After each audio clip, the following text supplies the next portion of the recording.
শুয়ে আছিস কেন এইভাবে? যে পড়তেও যাসনি, মুখ চোখের অবস্থা কেন? ওকে বল আমাকে কি হয়েছে, না বুঝবো কি করে বল। কি করবো বল, আমার ফোনটা খারাপ হয়ে গেছে। 2-3 দিন ওনার সাথে কথা হয়নি, এই জন্য শুয়ে আছি। জানিস তো কতবার বললাম মা আমাকে ফোনটা একটু সারিয়ে দাও না। মা বললো এখন একদমই হবে না, সামনে পরীক্ষা। কি করে ওর সাথে কথা বলবো কিছু মাথায় আসছে না। ও, এই নিয়ে মন খারাপ?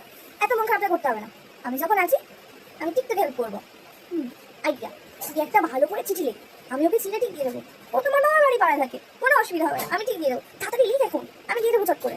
কি রে তুই কখন এলি? দেখতে পেলাম না।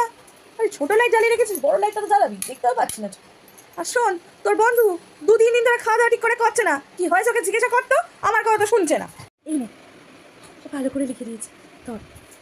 মা আসছে, শিগগিরই দরজা পিছনে লক্ষ্য, ধর ধর মা মা। এই তোরা কিছু খাবি? বলাই বানিয়ে দিচ্ছি।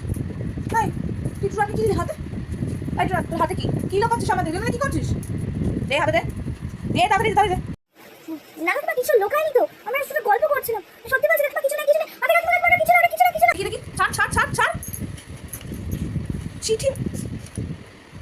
এইসব করা হচ্ছে তোদের? একটু রাত্রি বেরো বাড়ি থেকে। আর তুই তোকে ছেঁকা দিয়ে মারো, তোর বাবা আজকে আসুক ফালতু।